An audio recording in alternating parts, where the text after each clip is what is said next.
Allô le bonheur, ni à Bladakula Galato. Ça veut dire pourquoi depuis là tu vas pas chez les jaloux aussi. Attention, je ne jamais. Des pas de danse pour exprimer leur gratitude à leurs donateurs. Un chèque d'1 million de francs CFA, des kits scolaires et des denrées alimentaires pour les élèves du groupe scolaire Sainte-Philomène de la Riviera-Palmeraie dans la commune de Cocody. Une initiative de la Fondation Well, Women Entrepreneurs and Leaders, à travers son projet Papa Champion qui œuvre pour la scolarisation de la jeune fille. Les chiffres nous demandent que le taux de scolarisation de la petite fille est très bas et donc qu'est-ce que nous pouvons faire pour contribuer à cela? Ce que nous faisons justement, c'est d'aider les petites filles qui n'ont pas les moyens d'aller à l'école de venir à l'école. Un geste fort apprécié par les bénéficiaires qui ont exprimé leur immense gratitude. Ça me va droit au cœur, je suis très émue. Vraiment, c'est un soutien énorme. Depuis 2012 que nous existons, nous avons du mal à décoller. Juste après la crise, nous avons ouvert le centre parce qu'on voyait les enfants qui erraient. Et donc, on les a regroupés pour que les mamans puissent vaquer à leurs occupations. Je prends la parole au nom de tous les élèves du centre scolaire Sainte-Philomène pour vous adresser nos remerciements pour la joie que vous apportez dans nos cœurs. Nous vous promettons, avec l'assistance de nos maîtres, d'en faire un bon usage et d'améliorer nos résultats scolaires. Scolarisées et parrainées 300 filles par an, la Fondation Well, Women Entrepreneurs and Leaders, compte donner la chance à plusieurs jeunes filles issues de familles défavorisées sur l'ensemble du territoire.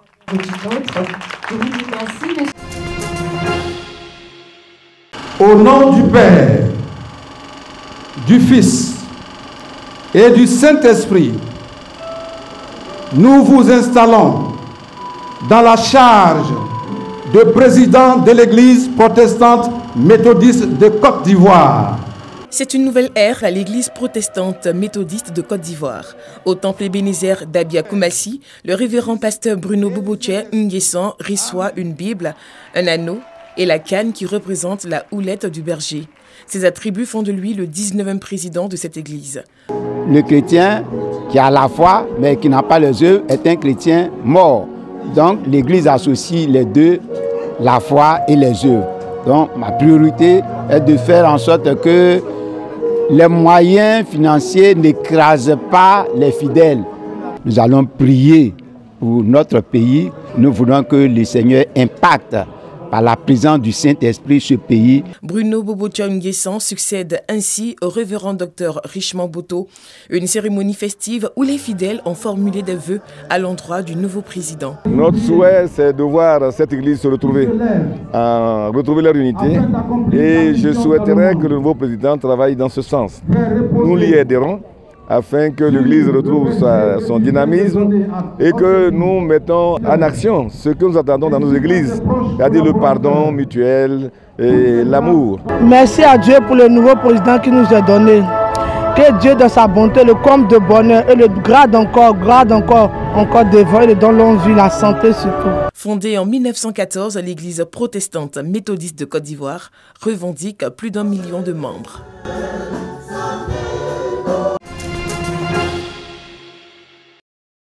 C'est parti pour la 8e édition du festival 24 heures reggae de l'ONG Unclobacan, dont le lancement a été donné face à la presse par la promotrice du festival et par ailleurs fondatrice de l'ONG Unclobacan.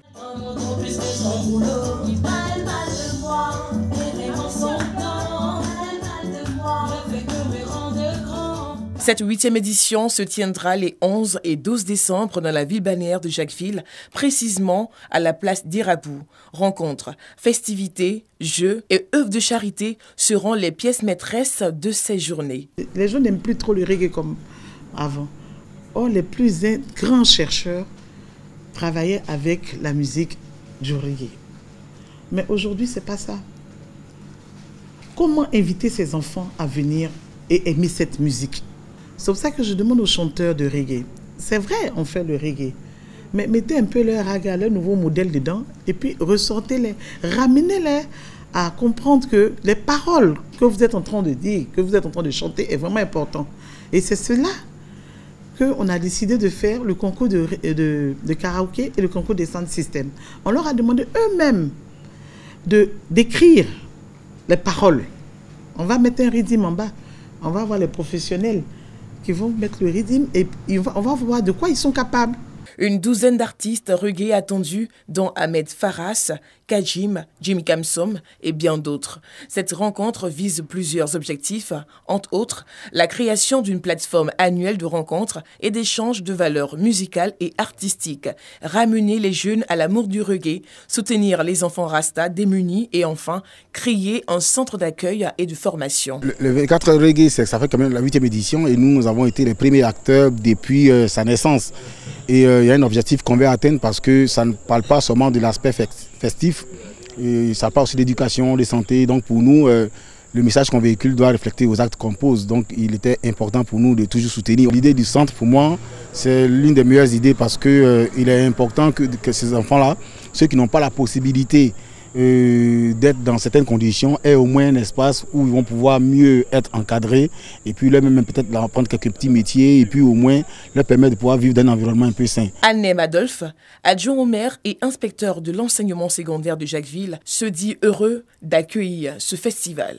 Créé en 2012, le festival bénéficie du soutien institutionnel de l'UNESCO avec une implication d'Anne Lemestre, chef du bureau UNESCO Abidjan.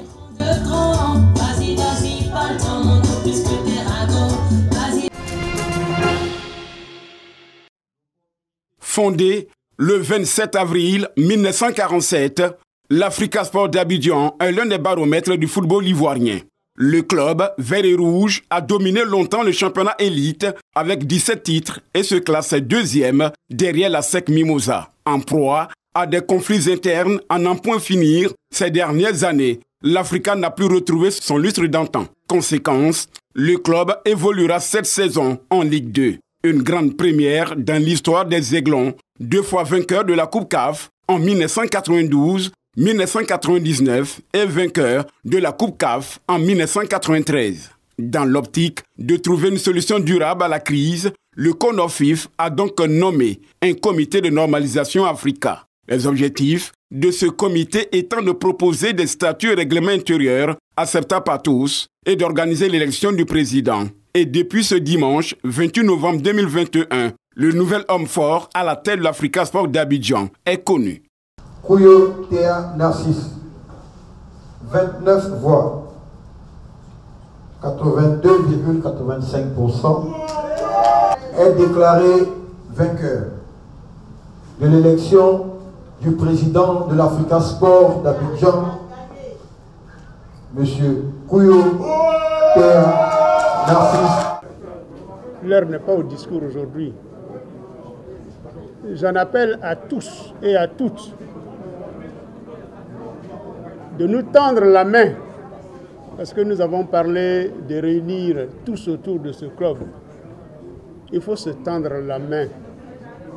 Ensemble, chacun apporte de ce qu'il peut à ce club. Mais cette assemblée générale élective ne s'est pas faite sans incident. Koné Koumar, candidat, a claqué la porte avant les échéances.